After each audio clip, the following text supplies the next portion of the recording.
It's time for the sharpest minds in the beauty industry to come together from around the world to share their brilliance, knowledge and know-how to help you grow personally and professionally.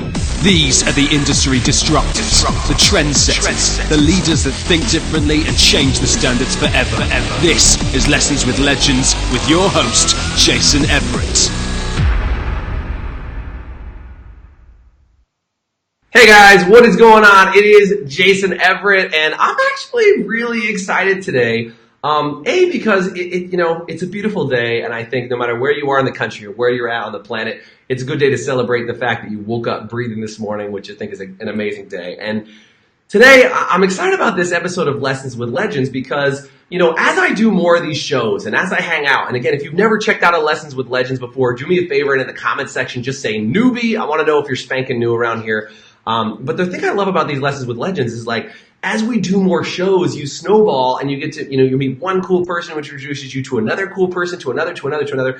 And this person was introduced to me by a friend of mine, Sam Villa. And Sam Villa, you guys probably know, if you love Sam's interview, say you love that one. We did that one a couple months ago. And this gal who's coming on with me today, her name is Vivienne Mackinder. And if you are a Vivienne Mackinder fan already, do me a favor and say love her. And if you are not a fan, I am pretty sure at the end of our time today, you are already going to become a fan of Vivienne. Now, Vivienne and I jumped on the phone. We did a little interview prep, and I was talking with her back, it's been almost a month or so ago, and we talked about some really cool things. She's got an amazing background. She's been in the hair industry for over 40 plus years. But the thing that I loved about talking with her is she's still a student. She still is somebody who said, look, I've been doing this a long time, but every day is fresh, every day is new, and her perspective is incredible. I think you guys are going to get so much out of it. You can catch her on the Look All-Stars on CW if you haven't had a chance to check her out there. She's been on that show. She also runs a little website called hairdesignertv.com, which is an incredible place to go get resources. But we've got her on the show today, and I'm really excited to bring her on. So I'm going to run her quick intro for you guys so you can get a chance to see some of the incredible stuff that she's already done, hear a little about her personality, and then I'm going to bring Vivienne in, who's waiting on standby to come in with you guys. So check this out. You get to see her, and if you're ready to rock, do me a favor and say ready to rock in the comment section, and let's get the show on the road. All right, and then we're going to bring on Vivienne in just a second. All right, guys, here we go. Let's rock. You can't microwave mastery. It's got to marinate. And the delicious part of the journey is who you become on the journey.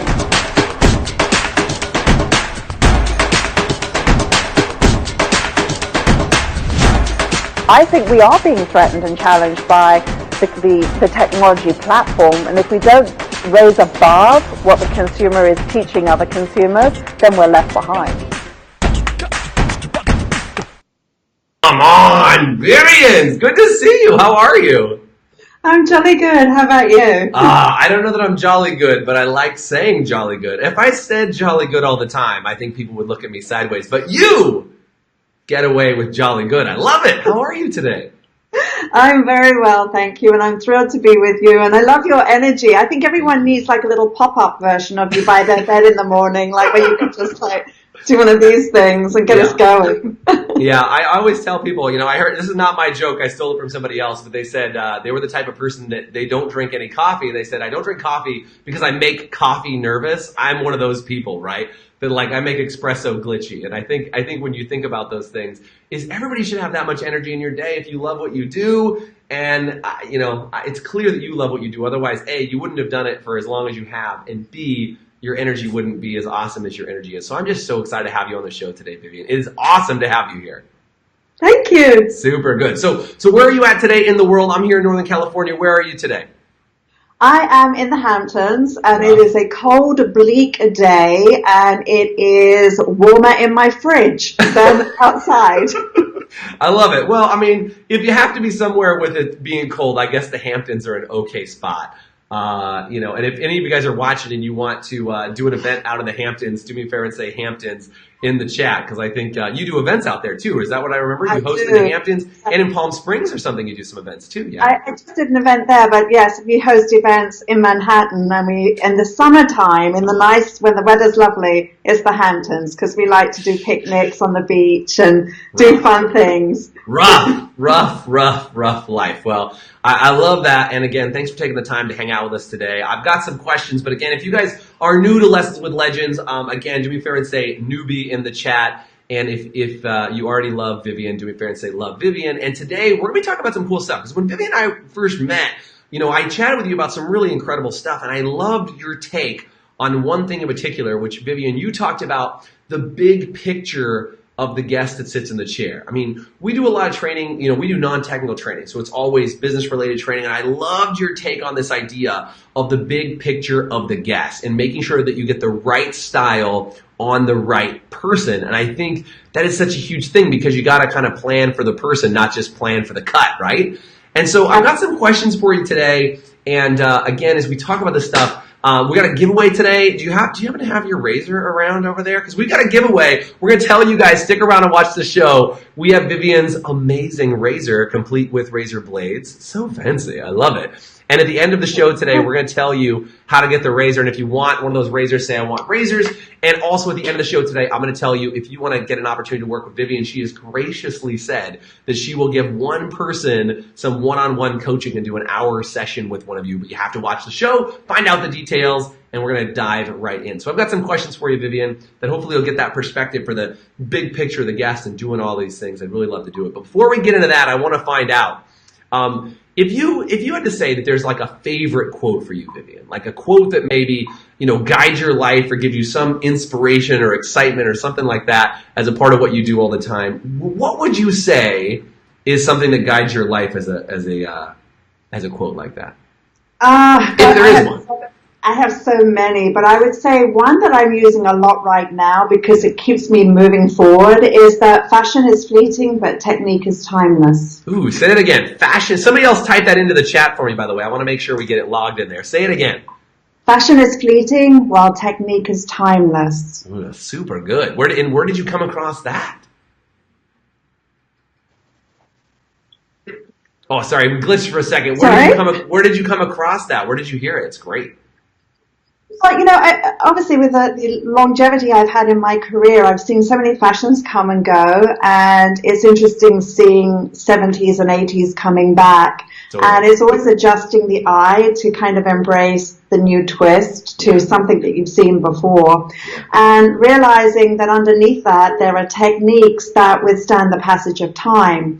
And with a world that is like this insta learning and this fast moving, I think it's nice to have something you can anchor to, because no fashion is staying right now. Everything is a micro trend. So what do you have to latch yourself into? So I always think that when you have solid classic technique and you understand that, then you can go with the wind as fashion moves and turns, and you never get left behind. Yeah, I love what you said about the micro trend, right? There's all these little things that you get, and to your point is like when you have that bigger vision of everything that's going on, that's moving in the industry, and you take the biggest possible look back, I think it's just so helpful to see the little things that kind of blip on the radar, but then it gives you this big picture. It's like, when you go on a hike and you look back behind you, you can see how far you've come, right? It's like all those little twists and turns and little nuances really can be guiding that. So yeah, if you guys like that quote, do me a favor, hit the heart button, hit the like button, and make sure Vivienne knows that you're loving everything that we're talking about right now. And I absolutely love it, Vivienne. Now, a couple of things as we talk about this. You've talked about, you and I have a semi-shared past in the sense of we both were dancers. Now, you were a much fancier dancer than I. I was a ballroom dance teacher, as most people know, for a couple years of my life. But you actually did some pretty incredible dancing. Tell us about early on in your career of dancing, because this kind of guides into what we're talking about today. Do you mind talking about your fancy dancing? Sure. Well, I was actually a very, very, very shy child. And the only way that my mother could, at the age of 6, get me to come out of my shell was after trying the brownies and swimming and all these different activities, was dancing. And I don't know whether it was all the costuming that I saw, but I had a fantasy about being a pixie and all these other little cute characters. And I loved dressing up. Yeah. So what does that tell you? Nothing has changed. And so as a youngster, dancing became my life, and it became the place where I had a voice, in a way, a non-physical voice, but it gave me an expression and a place to be. So that's why I was confident, and that's how it began. But I have to tell you, when I stopped dancing, years passed by, and this is like 10 years ago, I took up ballroom dancing. Oh, you did? Okay. See, well, okay. So ballroom dancing in the Hamptons, it's going to happen. We're going to, at some point in my future, I realize this is going to happen. But that's pretty cool. So you've done some ballroom dancing, but also you were. What type of dancing were you doing when you were younger to kind of break out of your shell? Oh, ballet. Ballet. So yeah, I never got ballet fancy other than a couple classes just to improve my balance and things like that. But yeah, that's awesome. And so what I love about what you said, and you said this when we talked before, is that, you know, by dressing up and putting on these costumes and doing all this, you talked about how that changed you. And I think I told you, my wife and I have a costume closet in our house. That's how much we love costumes. And we throw costume parties all the time. So I love the idea of costumes. But you kind of took this a little bit differently in a great way about dressing up in costumes. So how did that help shape how you are as a hairdresser and as the talent that you are? How did that shape you? Well, I think that when you play in that world, number one, it pushes your imagination because you can be anything and you can hide behind a costume. Yeah. And for many people watching today, you will recognize when you have a guest who hides behind her costume, her front, and it can serve a purpose to a certain degree. But for myself, it was a part of being creative. And I was intrigued when I was dancing professionally to see the people come in off of the street as just normal people and then see them get into their costume and totally transformed and how they became the character. And I thought, wow, you know, when I give up dancing, which was clear at the age of 19, my career was over. You know, I thought my life was over at the age of 19. Little did I know. Yeah, there are a few more things left to do, a few more. Yeah, I thought, well, I would rather go behind the scenes and be part of creating these characters and these looks. So when I went to the London College of Fashion, it was a 2-year program where I studied, and I was then offered a job at the BBC to actually go into the world of television and work on, you know, period piece TV shows. So that was where I could have gone, but I chose not to take that path, which is a whole nother story. But that's what actually got me into the world of hair and makeup. So good. And I think, you know, again, I love your take on all this stuff because I think to that point of like, you know, realizing that people put on a mask or put on a character. You know, I had a friend of mine who used to work with, I think I can bring this up publicly, I'm pretty sure. And by the way, if you guys have questions for Vivienne, type them in and I'll see if I can get to some of those questions that come in. And I'd love to ask your questions of Vivienne since she's here hanging out with me. But I had a friend of mine who used to do the hair and makeup for Paris Hilton. And he said that she wore contact lenses. I'm pretty sure I can talk about this. Anyway, that she would wear contact lenses, and when she put on her blue contact lenses, she would become Paris Hilton as a character. And I think there's something unique about how, you know, we all wear these masks in our day-to-day life. You know, is like we wear the mask of being a parent, or we wear a mask of being a child, or we wear a mask of being an expert in our industry, or, you know, that we all kind of wear these masks. But to what I loved about how you think about the guest when they sit in your chair is figuring out how can you make sure that the holistic picture of the person is really incredibly well matched from what they look like, how they feel, what their hair does, what their face does, all the rest of those things. And I think that's the piece that I love about your whole take on this. So what would you say, like, do you have and it's a, you know, just random question I want to ask you, but like, do you have somebody that like sat in your chair that, like, I can imagine there's tons of these, but like, do you have a favorite transformation that you helped somebody really come out of their shell or did something? Like, do you have anything like that you'd be willing to share with people, just kind of share a story about a transformation? Well, there have been so many. Yeah. I think when it's genuine from the inside out, I mean, I've had crazy things where a lady came back and said, oh my gosh, my sex life has improved. That's a good day. That's a good day. That's too much information. Yeah. To, you know, just people feeling more confident because, to your point, myself, like many, I had such a classic, strong technical training. And at Sassoon's, my training was pure classic technical. Trevor Sorbie, very, very, very technical training. So I've had iconic, amazing, best of the best technical training. But we never spent that time really analyzing the why this person should wear this hairstyle beyond the mechanics of the hair, the fabric, fitting the technique. And we didn't dive deep enough in. And I think because in previous decades, it was a very set trend and everyone wore it, whether it suited you or not. And you could look back on those photographs of yourself and say, what was I thinking back in the 80s? Yeah. But for some people, they may have looked okay in that period of time. But many of us will look back and we'll think, why did we do that? That was dreadful. What was with that flock of seagulls haircut that I probably should have never worn, or whatever the thing was, right? You know, there may be someone out there that can wear a mullet and they can still look good, but many still can't, right? If you can rock a mullet, do me a favor. I want you to upload a photo of said mullet in the comments section for Vivienne, and she will judge very harshly, I'm sure, if you can still rock a mullet, as judged by Vivienne Mackinder. Yeah, really. So I think that when you look at you're technically trained and you're trying to, okay, this is what it's like.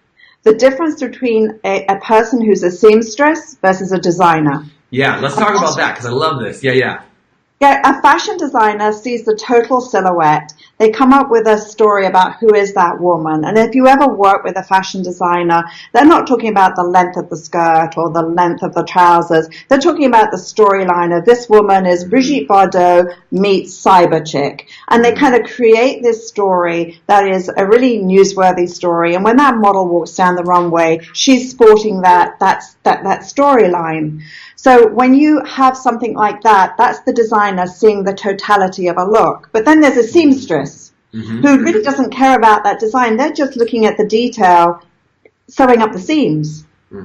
Many hairdressers have become seamstress. They connect the dots. Yeah. They work with formulation. But we don't take enough time to step back and really reevaluate our soft skills to think like a designer, head to toe, inside out, and ask really smart questions in order to get a really intelligent answer back.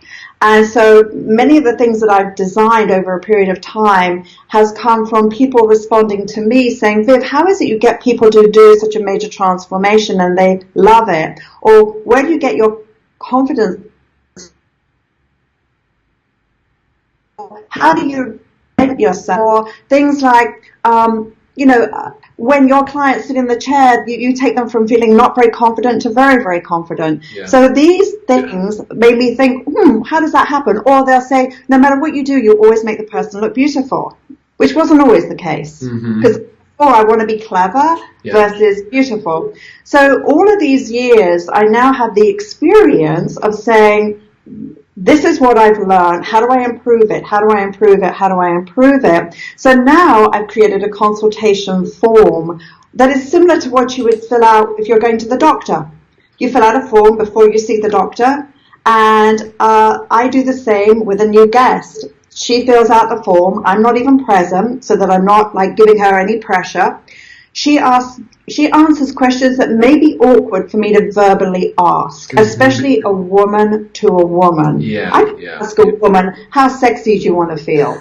Now, pretty sexy, I guess. Am I supposed to say really sexy? I don't know. Yeah, I mean, that's an awkward question. How much money do you want to spend? That's an awkward question, isn't it? That is awkward. It's awkward to ask it verbally, for sure. Yeah, so there are questions that are not comfortable, they're courage questions that are sometimes difficult to ask verbally, but they're not difficult to ask in a questionnaire. And the goal with my questionnaire is that the client answers these questions before I see her, therefore she's already 5-10 minutes ahead in her process. Right, so that she's already thinking about the things that she's already started in that mental transformation, right? So I jump into it and I become the interpreter. Good. I like that. Translates what she has written into a picture. And I communicate back to her what the picture is. And you know what?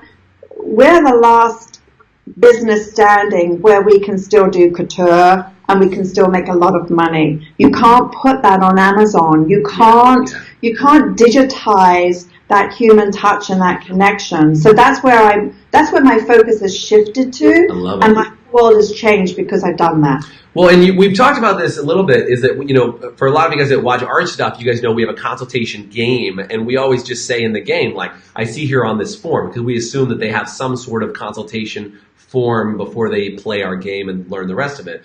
But so I'm going to ask this question. I didn't ask you this in advance, so sorry, but is the form something that you can share with everybody and tell them some of the questions? Is that something that's in your program? Like, what, just so that people know, because I'm sure people are dying, like I would love to know, what are some of the questions on the form? I don't know if you can share the whole thing, or if you can just tell me a couple of the pieces out of the form, but I'm sure it'd be amazing to kind of let people know, besides what you've already shared, obviously. What are some of the questions? Absolutely. Can you share a little?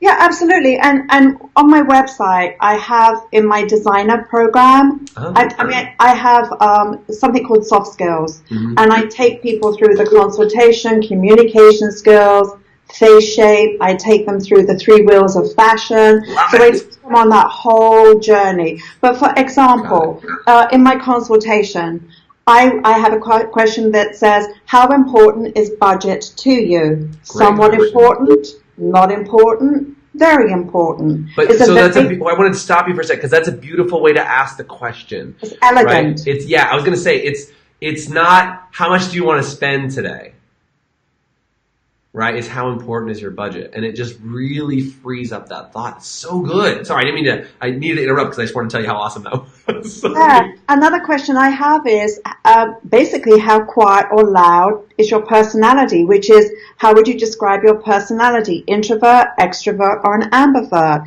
I need to know whether I should make the color whisper. I need to know whether I should make your blow dry large and loud. I need to know the volume of how big you show up in the world. That's a personality trait. And therefore, I could do a rock and roll hairstyle and make it very loud, and I could do a rock and roll hairstyle and give it a whisper. So I could sometimes miss that I've done a really great look on you, but I just made it too much. Yeah, and if I dial it down, so good. So that's important. And also when I ask questions like that, I shift my voice. So when I see that someone's an introvert, I will bring my voice down and I will talk to them really softly, and I meet them where they live. If they're high energy, I meet them where they live, because they hear and respond emotionally differently to that. And it's about the connecting that's so very, very important, especially today. So those are 2 examples. I have another example about how feminine would you like your final look to be, and I give them little places to tick. So it could be feminine, sensual, sexy, boyish, androgynous, girly. And I need to know where they live, because there's a huge difference between sexy versus sensual. Yeah. They're very far apart. So can I ask a question, just not to be the dumb guy on the call, but give me a difference between sexual, what did you say? Sexy and sensual was the difference, right? So what's your definition in there? Because that would be a good definition I'd love to know myself. Yeah, so sensual is much softer. It's more mysterious. Not everything is revealed. It has a quiet softness to it. So it is feminine. Sexy is here I am, boy. It's all out. It's all out. I got you. I see the difference. Okay. Well, it's a good distinction, though, but I love that that's taken into consideration when you're sitting with somebody. And by the way, for you guys that are watching this video right now, like, if these are great questions, please do me a favor and say great questions. And I know not all of you can hang out and watch this live video for the entire hour that I've got with Vivienne, so please do me a favor, share it on your page so you can go back to it and see it again later if for some reason you have to duck out. But Vivienne, these are extraordinary questions, and I mean, it's clear that you spent a lot of time, but I love going back to, you really do get the big picture of this thing, right? It's not just about kind of like saying like, hey, how do you want your haircut? Like, we always joke with our board game. We always tell people that the consultation most people get is, how long has it been since your last haircut? And how much do you want me to take off today? Like that's the consultation of consultations in 99% of the salons out there, which is embarrassing. And you'll get your answer, because when you put that out to the universe, that's what's going to come back. But when you educate and you show how much you care, because a consultation is built on care, trust, and help. Those 3 principles, those are the pillars. Yeah, somebody write that down in the comments so you can make sure you got some notes. You said care, trust, and help, yeah? Yes. So if you can't help somebody, then with a recommendation or guidance and advice, why is she sitting in your chair? Right? What's the point? She can Google as much as she wants, but that you are with her, and if you're not the pro communicating this through, then there's a break. If you can't show that you care, that your listening skills are superb, and you're interpreting mindfully what is being told to you, then, that's part of caring. And then doing what you said you were going to do is trust. And therefore, your guest is never going to relax in the chair and give you full rein until you've shown those three qualities. And, we throw around that word influencer today, which is misused in some cases. Yeah. But truly, your influence and your leadership behind your chair all stems from how much you care, how much you can help someone, and how much you can be trusted. So if that becomes your pillar of what you do, and that's your mantra within the salon culture, then you have clients who are going to feel comfortable sitting in the chair because they know that there's a good outcome. Yeah, they can feel it, they can sense it, they can see it. And by the way, I just want to let you know, I don't know if you can hear as the comments are coming through, but tons of people are on, they're commenting, they're saying how much they love it. We've got Tamara on, Christina on, Heather on, and they're just commenting like crazy. So thank you guys so much for commenting. And Christina actually said, my goal is to be at one of your hands-on trainings in 2019, Vivienne. So hopefully she can get out there and come and check you out. So I just wanted to say, I mean, everybody's saying they love the questions and love what you're talking about on this. And I think, again, you have such a great way to present this big picture. I think it's so powerful and so fascinating as you do it. I mean, what do you think, Vivienne? I mean, we kind of are in this question a little bit, but what are the exact mistakes? What do you think that salons and stylists are doing completely wrong? What do you think in a normal experience in a salon, what's happening? And then what do you think should be happening? We can talk about it a little bit. What are the big mistakes that you think? Okay, so I'm gonna preface this by saying I've made this mistake for 35 years. Okay, so it's okay if you make it for at least half of that, you'd be okay. And then we can change it and correct it, or we should correct it right away?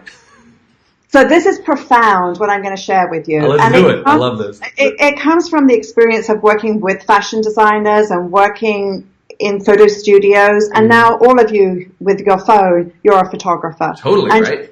You're a brand maker, and you're a marketeer, and you're a publicist. So you're all of those things, but none of us went for school for that unless we were very fortunate. Totally. So knowing that, when I used to be laser focused on the quality of the hairstyle that I was doing. It had to be quality.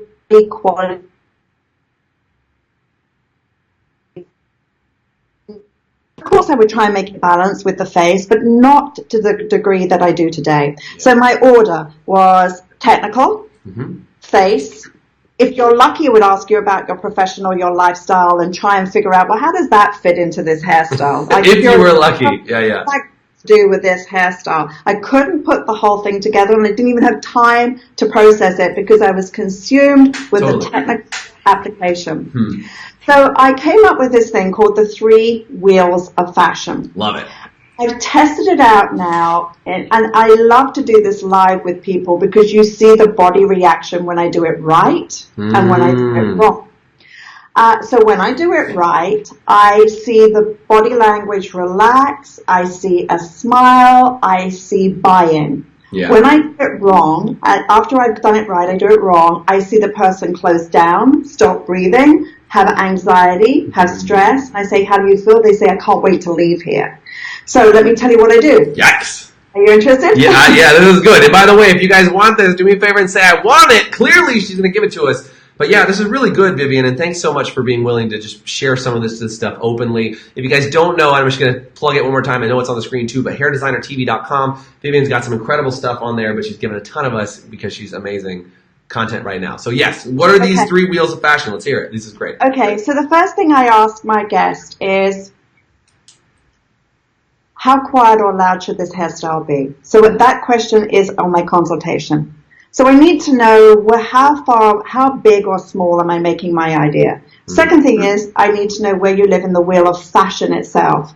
When you go shopping, do you go to minimal, like Calvin Klein, or do you go to something that's embellished and eclectic? Where do you live in fashion? Are you rock and roll? Are you glamour? Do you hug trees and you're a hippie bohemian? Where do you live? Are you a convoy? So I need to know where you live in fashion. So first of all, it's how quiet or loud. Second is where you live in fashion. And the third is the sensuality of the woman. Do you want it to look boyish? Do you want it to look feminine? Do you want it to look girly? Where do you live there? When I understand that, I'm understanding from the inside out how a woman shows up, right? Then I take all of her hair away from her face and I study her face shape. And I look on the ratio of third and I design to the face shape and I vogue around the face and I show her how to open or close and how my number one goal is to create oval. I show her her profile and explain the profile and I go into detail with that. So I've gone through my 3 wheels of fashion. I've designed to face shape. By the time I get to the technique, which is my tools, not her tools, it's mine. By the time you get some scissors. Say, the length will land here. I am going to frame around your face. You're going to have blah, blah, blah, blah, blah. Technically, I'm giving the language so that a consumer can understand. So good. Yeah, you're talking at their level, not at a technical, detailed level of what I'm going to do today. You're just saying, here's where your hair will be. Here's how I'm going to achieve that oval with your face that we just talked about, all these things. Yeah, that's so good. So when I get that right, okay, so I'm going to ask you right now, your look, do you like it to look strong or soft or in between? These are good. I'm waiting for the sensuality question because that's the one I'm most looking forward to answering. So say the question again. Sorry, I How stalled. quiet or loud do you like your look to be from head to toe? Yeah, so if I'm on stage, I like it to be super loud, and it's funny even as you're asking that. Like, I actually really love loud, and but I kind of tone it down because most people can't handle super loud all the time.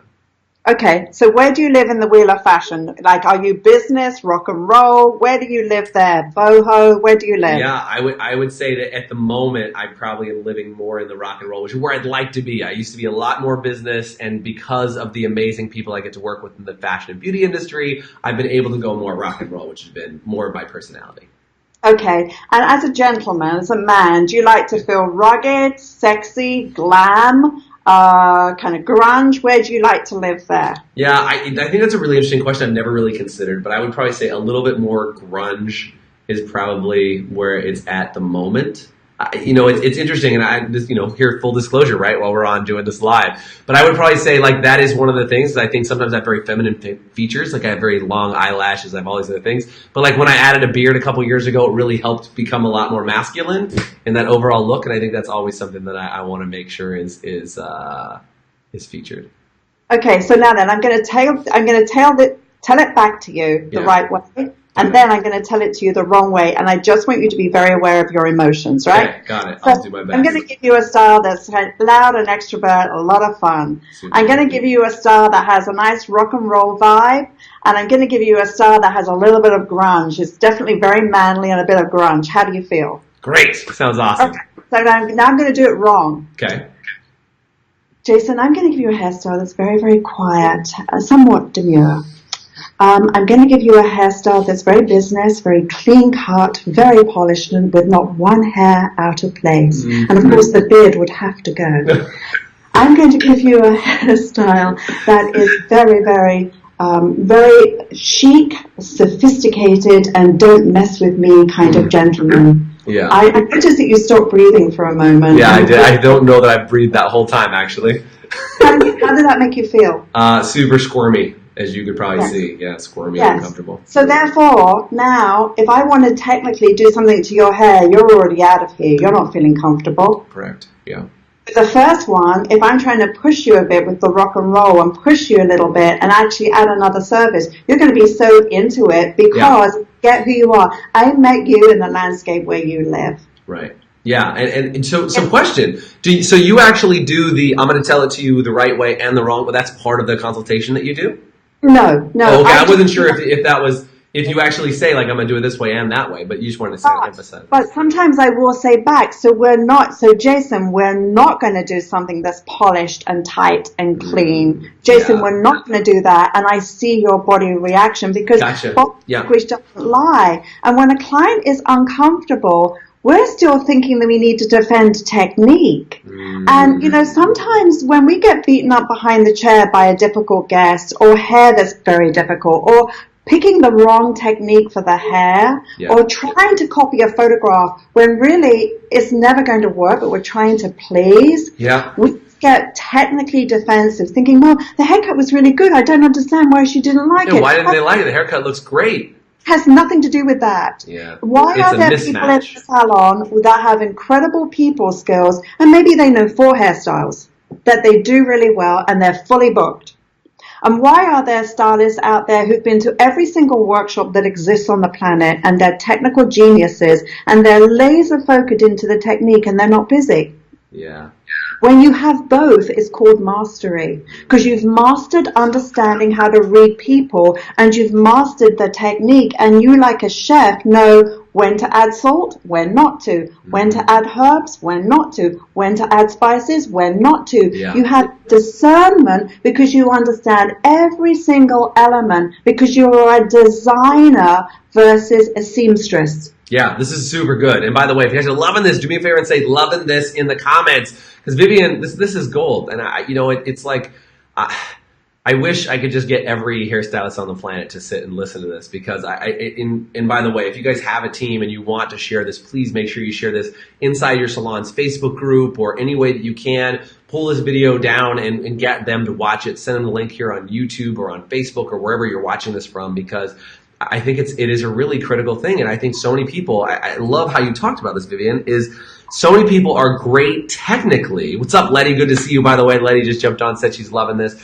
Is that so many people are good technically, and they technically create an incredible hairstyle, but it's a mismatch, right? And I think there's so many people who get all caught up in like, how do I sell more retail products, right? And they say, I got to sell retail. But like you're way back in such a good way at like an earlier step of the process is, this isn't about how do you sell a product, how do you get them to do an add-on, how do you get them to do this? Let's rewind back to the beginning. Somebody sat in your chair and has some type of expectation. You've helped cultivate what it is that they're actually telling you, so they know what to tell you, and then you're just repeating it back to them and saying, that's the journey I'm going to take you on today, the journey that you would actually like to go on, not just what I can create for you. Like, I got journey A, journey B, journey C, which one do you want? You're saying, what are all the possibilities? Let me help match the right one for you. And then, like you said, add-ons are no big deal. Retail is no big deal. All these things just become the natural progression on the path to achieve the look that they're trying to create, right? Yeah, because if you do what I said in terms of understanding the 3 rules of fashion first, face shape and technique last, you have engaged with who they are. Yeah. And you're figuring out who they are and who they are not. So therefore, good. when they feel understood, you're 3 o'clock being groomed, it's so much more than that. So therefore, when you recommend other things or you educate around it, it's a gift. It's a plus. You're not selling at anything. I think you have to always view it as an education. And the genius about when you educate, which you are behind your chair if you're a good communicator, right, is that you are growing too. Because when you hear yourself say it back, it's so powerful. And also, human behavior is contagious. So if you're working next to somebody who doesn't have good consultation skills and eventually you'll slide down to their level. So it's critical that you learn correctly. So, as I said, I have videos about every single one of these subjects. And I've had people say to me, my clientele has totally changed. My clients appreciate me. I'm doing the designer program live. So I have a course for in-salon training, and it's a 6-month course. Cool. So you can do it online, but I'm actually doing it live now every week. Nice. And I'm recording the journey. So I have someone with 32 years experience, and I have someone who has only 7 weeks experience. Wow. That's drastically different. Fascinating seeing the gap. So the one with 32 years experience said to me last week, Viv, she said, I'm seeing my clients so totally different. I have people that I've been doing for 20 years, and they're saying things to me now that I've never heard before, like, wow, this is amazing. I've never felt so good. Yeah. So I've witnessed it working, and as I say, it's taken me 35 years to figure this baby out. And my realization is that when you're either a detailed person or a big picture person, and you need in mastery to understand the detail of construction, but you need to understand the big picture as to who is that person and how do they work from head to toe. And the other thing that I've been training, and it's major, is how to develop a good sense of style? How do you teach good taste? Yeah, I recently read this article that it was some article online, and they said, we finally summarized the dress code for our business, and it just said, dress appropriately. And I was like, what kind of garbage is that? Like, that's not a dress code. Is it your interpretation of appropriate is different than mine, is different than the setting? Is like that's just, it was garbage. Like, we've just summarized dress code into 2 words, dress appropriately. And to your point, there's so much to learn, so much to know. So that, I guess that's my question for you in figuring this out, is I want to know, like, how do you get your staff? Because we have a lot of salons that have 10, 20, 30 stylists on their staff. You know, they're decent at consultation, they're getting better at it, and they know the technical, their team's been trained on it. How do you go from a staff that has been doing consultations one way and not taking that holistic picture of the 3 wheels of fashion and doing all those things? How do you initiate something like that without your staff thinking that you're crazy and wanting to just leave because you make them do all these different things? What are some of the thoughts what are some of the things you have as thought-wise on that? Well, I would ask, do you feel that there's room to grow? Do you feel that by expanding your repertoire, you can increase your value behind your chair?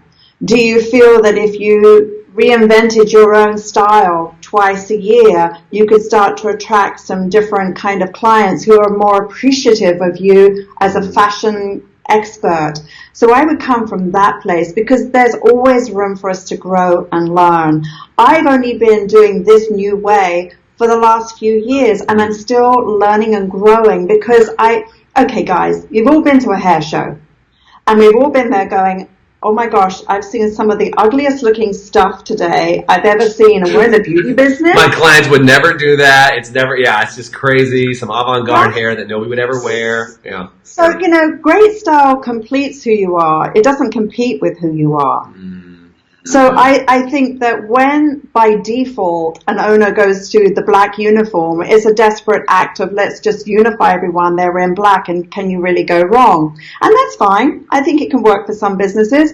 But I also do think when somebody has a great sense of style and fashion, and they understand the power of the law of attraction, that when you're really stylish and you look sharp, you attract a different type of person, and you have a different authority. It'd be like going to a dentist with bad teeth, or a skincare expert who's got pimples all over her face. If you are looking amazing head to toe, and by the way, we're one of the few professions that face a mirror every single day, so there's no excuse. Mm-hmm. So I think we need to understand the power of, we're starting to understand the power of branding through Instagram. Right. What a certain photograph says, and the response we immediately get back. So if you think of yourself as a brand and you're going to put your photograph on Instagram, does it attract more likeness or does it repel? Mm-hmm. So you really have to view you as the brand. And if you're busy putting these images out on Instagram, when that guest sits in your chair, are your soft skills equally as good as the images you're posting? Because you can be a technical genius, so what? If it's not the right look on the right person, it, number one, shows a lack of respect. Number two, it shows you're not connecting with that human being. And that, to me, is the number one thing. And if you want to make more money behind your chair, you have to increase your value. Yeah. And there's only 3 ways to do that. It's skill, being in demand, and how expensive is it to replace you? Mm-hmm. It's the 3 laws of compensation. So if you're not aware of that, it's a real challenge. And that's why, Jason, I work with a lot of salon owners and art directors to help them in their leadership skills and help them develop a training system that they can get buy-in for. And I would say everyone can benefit from the soft skills, because when you're that entrenched in the business and you get responses like, my income has tripled in the last 6 weeks since doing the soft skills. Yeah, how incredible. There's something that's working. And it's really sad to see a lovely haircut on someone who's made it look ugly. Yeah. Yeah, so and again, I am not a hairdresser, right? Like, I am not a hairdresser by background by any means. And so it's always interesting to me coming from the business background and coming from, look, I've been involved in theater and dance and costumes, all that stuff. Like, it's all still part of the same space, but I've never cut someone's hair, right? And no, I don't think anybody ever wants me to cut anybody's hair. That's okay. But being from the outside looking in, how do you look at somebody and say that's the wrong haircut for that person? Like, what is it about that photo on Instagram, or what is it like? Is it just like hearing nails on a chalkboard? Like, you look at it and you go, oh, sweet Lord, I can tell immediately. Or do you just feel like that person looks awkward? Or like, what are the giveaways? For me, as somebody who's not a hair designer or hairdresser, what would I notice as a Joe Public? Does that make sense? Yeah, actually, there's something that I've done as a study, and it's so fascinating. I have 3 photographs of Michelle Williams. Okay. One, she's wearing a bob. Uh-huh. 2, she's wearing sort of a longer pixie, and the 3rd one's a disconnection, messed up kind of short laid hairstyle. Mm-hmm. And I always ask my audience, and I've now asked thousands, which one do you dislike? And everyone always says the bob. Mm-hmm. And which one do you love? Which is always the one that's sort of a little disheveled and very sexy. Mm-hmm. And I ask the why. And everyone says, well, her face looks fat, or, they just don't like it. And when you actually study the picture, that she has a pear face shape, so she's narrow in her skull, and the bob lands here. So it's very, very so wide. So it accentuates that part of her face. So it makes her look very poochy, right? Mm. The other hairstyles, all the weight's on the top, where her skull is narrow and her temple is narrow, so it rebalances, and then it makes her face look oval. So it reproportions. So we naturally gravitate towards oval, and we naturally gravitate to balance. Something out of balance is disturbing. Like if I pushed you over, you would quickly try and rebalance. Right. So there's visual balance, and visual balance is about creating an oval face shape. So I've tested this out so many times now, and everyone's response is accurate. So the first thing would be that it's not balancing with their face, and maybe, when too many things are competing, it just ends up being really busy. And it just doesn't work. Too much going on. Yeah, totally. Interesting. This is super good. And again, you guys, if you're loving this, if you're really enjoying everything that she's saying, do me a favor and say loving it. And again, Vivienne, this has been incredible so far. I mean, not just for me to kind of learn from you, but I really think that what you're sharing is beneficial for everybody, because I think from that holistic picture of you treating the entire person and talking about who they are and where you want to go, it's like it's this journey about matching what they need, not just about the technique in the style, right? Is like, I can technically cut this hair. And I think it's so rare. I don't know if you have a guess on this, Vivienne, but like if you had to guess how many people are actually trying to match face shape and overall style and all, like if you just said of every hairdresser in the United States, what percentage do you think are actually paying this level of attention to detail here? If you had to randomly take a guess, what would you say? Because I think it's really low, but I'm curious your thought. I would say from all the hairdressers I've worked with, in my workshops, I would say maybe 5% give it the degree of, no one gives it the degree of thought that I just mentioned, because they haven't had the pleasure of working with fashion designers and understanding how they see and how they think. And when I work with a fashion stylist on set, he'll be looking at the total aesthetic and saying, no, that hair doesn't work with that. You've got to do this to the hair and do that to the hair. And the makeup artist says, no, you've got to do this and do that. And I listen to them. It's and all I go, a big picture, yeah. You were right. I was too focused in on the hair. I wanted to do this hairstyle. And you're right. It doesn't work. Let go of that idea. It's for somebody else. So I've had the pleasure of doing that. And I tell you what, it really is a game changer, because it sets you away from the crowd. And this is what we need to not fight on price. We need to fight for quality of service and experience. So your fight shouldn't be a Groupon. It shouldn't be a Black Friday sale and a this and a that, where everyone is obsessed with sales, which means it loses its value.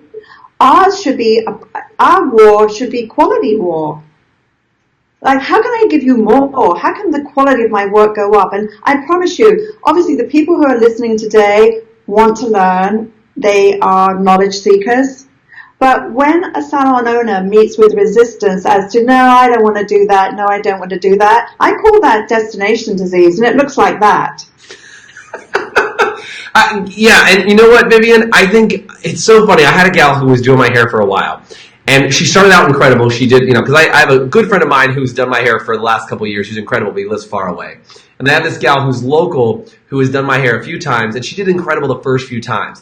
And then within like the third, fourth, fifth visit, I've just kind of, we've fallen into like, she has a haircut she just wants to get through when I go there. And you kind of fall back into these old habits. And I'm like, I don't even want to book another appointment with her because I know I'm going to get like this half-ass haircut that's going to be like her fast version of get me out the door. What do you tell people to get people to take their fingers out of their ears and start listening again? And also, how do you stop the bad habit from coming in? Because she was exceptional in the beginning and she slipped, via time or via whatever. Like, what do you tell people to stay fresh and to pull their fingers out and really start listening? Like, can you teach that? Yeah, I think we're individually responsible for motivating ourselves. We shouldn't have to have somebody else motivate the desire. Amen. I agree with that one. Fear is a huge barrier to creativity. Fear of failure is huge. Getting comfortable is comfortable until it becomes a rut. And when it becomes a rut, then life isn't exciting anymore. You lose your fascination. And I think there's a fine line between contentment and ambition. And they're opposite to each other. So you have to have goals, you have to have ambition, because that's how you're going to grow. At the same time, you do need to find some contentment, because that's the joy of life too. Yeah. But if you only live in one place or only the other, you're driven and you never find any joy, or you'll become boring. And you don't want to be a boring hairdresser, and you can't give what you don't have. Yeah. So you can only sell according to the tools that you have in your arsenal. Right. And if you are not constantly adding and expanding, then it's dangerous. And don't be fooled by free learning, because free is free. And free doesn't come with anything other than a hook to make you buy something else or whatever.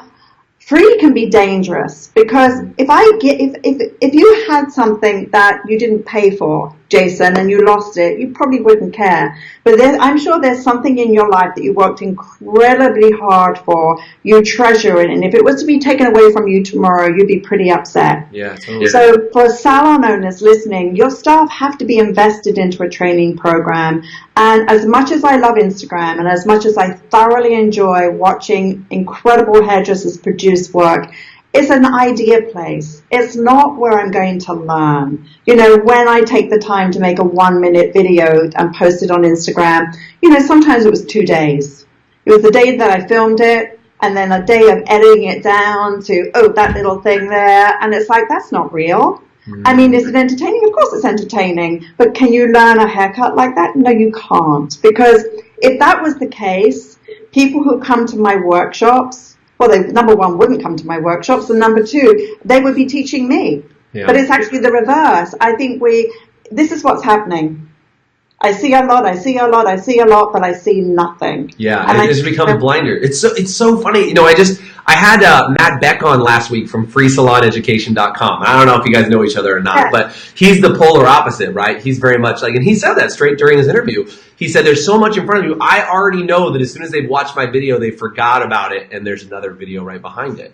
And it is a very powerful position, to your point of like, what can you learn from watching a 2-minute highlight reel of an experience? And again, there's goods and bads. I mean, I don't think there's a judgment in any direction here, but it's just, what are you paying attention to? What really creates that last? And that's what we're talking about. Is like, how do we keep that habit alive for people? But there's a paradigm shift. If you want transformation, if you want that in your career, it is a huge paradigm shift. And mastery, the way that I'm speaking, is a journey. Yeah, it's not just a flash or I've seen it. Yeah, you have to fall in love with who you become on the journey. Musicians, artists, dancers, they don't flash learn. Mm-hmm. They have the discipline to work and master their craft.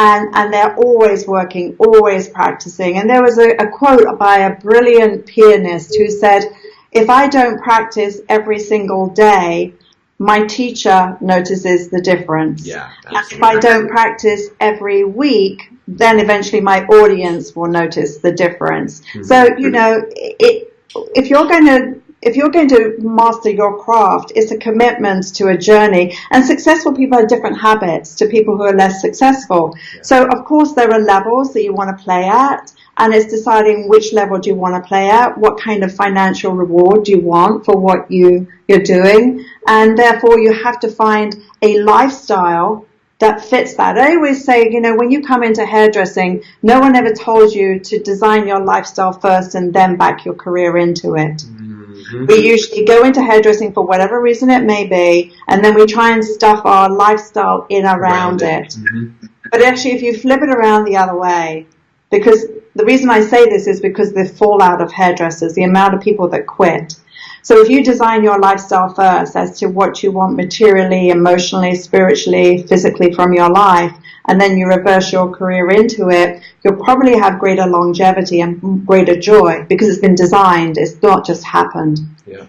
Yeah, definitely. And I just think it's beautiful. And I love that sentiment and the idea of designing your life and then figuring out how the rest of it fits versus figuring out how your life fits in around the cracks. And I think, you know, it's just that idea of constant, that never-ending learning. And it's always fascinated me, you know, as an actor or as an artist. It's like you would work months and months and months on 2 minutes of a routine, right? On a 2-minute routine, you'd be working months and months and months and months and months and months and months on something. And I still think it's fascinating now because, like, as a speaker, I might speak for an entire day, but I don't spend like 8 years planning for that one day of training. And I'm fascinated by that idea of somebody could get paid to come and speak for an entire day, but there's an artist who might show up and perform for 10 minutes and get paid the same, if not even more, for that refined 10 minutes.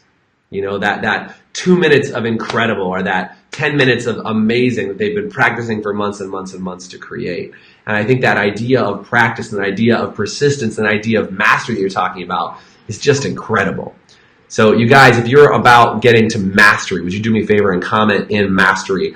Comment mastery in the comment section below. And Vivienne, it is clear, obviously, which is why we want to have you on Lessons with Legends, is that you are a master of what you do. And I just am so grateful to have you here. So you guys, you've been patiently hanging out and you've been kicking it with us, but I want to share with you how we can get some cool stuff from Vivienne. Vivienne, you cool? We give some stuff away and we'll make some awesome stuff happen. Is that good too? Sure. And again, I can't thank you enough for just being the master that you are. It's clear. And again, I think one of the things that I always notice is masters will always tell you, I am always a student. And I think that's the path of not just humility. And you can feel when it's fake, by the way. I know people go, oh, I'm always a student, but I know everything. You truly come from that place of mastery. And I just really want to acknowledge you on that and say thank you for sharing all of those things with us today, Vivienne. So by the way, if you want one of Vivienne's razors, which by the way, if you have that, Vivienne, you can hold it up again. If you want one of Vivienne's razor, do me a favor and comment razor. And in the next couple of days, we are going to be pulling a winner from who comments razor from here. I love it. That's awesome, Vivienne. And then if any of you guys want to work with Vivienne. Razor wave. Say it again. Oh, sorry, we cut out for a second. It's the razor wave. Yeah, I like it. I like the razor wave. It's super solid. And so you guys, if you want to have a one-on-one session with Vivienne and you'd love to be able to actually work with her one-on-one, I feel like I've worked with you one-on-one for this hour because this has been super good, Vivienne, and just being able to share this with other people is incredible. We got people sounding off like crazy down here in the comments section. But if you want to work with Vivienne one-on-one, would you do me a favor and just comment with the word session, S-E-S-S-I-O-N, or session. Just comment with the word session in the comment section below. And again, we're going to go wait a week. So a week from today, we'll do a giveaway and we will actually contact the person who wants to have a one-on-one session with Vivienne, and she will work with you one-on-one and help you increase and go forward and do what you're doing. And again, Vivienne, would that be for more of, should that be a salon owner, for a stylist, for a team? Does it matter? What are your thoughts on that? Oh, no, whatever you want to do. Anyone. Okay, so no rules. No rules. No rules bar. It's a lot of fun because I watch you through the screen, so it's really just need to be in a quiet place. In a quiet place. You'll get to work with Vivienne one-on-one, and you'll be able to work with her. Oh my gosh, just do me a favor, comment with the word session, and people are going bananas in the chat, and everybody's saying session. Do me a favor, you guys, hit the heart button for as much value as you got out of today with Vivienne, and if you love today, do me a favor and share it. Vivienne, I just, the last thing I want to find out from you, if you look back on your career, and you said, there's one thing I want to make sure that people really got out of my career in the business. What would you say you want to leave behind is like the legacy that you want to leave? What would you say that is for you, Vivienne? I suppose it's Hair Designer TV. Yeah, that's the one. Yeah, because I started before YouTube and Facebook. I started like 16 years ago. Oh my God. There are now 900 videos.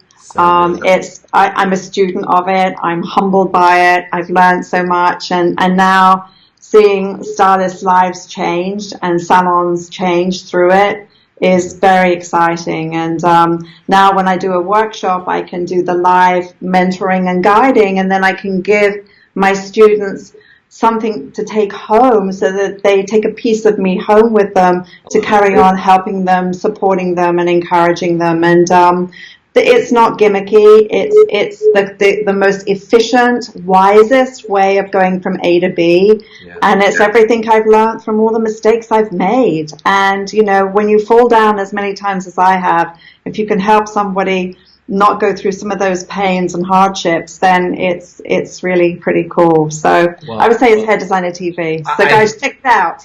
I was going to say, Vivienne, you're already, please go on, check out all of Vivienne's stuff. You can catch her again on the CW, on her show. You can also check out Hair Designer TV. You can check out all these different places. Vivienne, I love people that are more incredible in person than when you meet them on video. You definitely fit that bill. I'm just so grateful to have spent some time with you.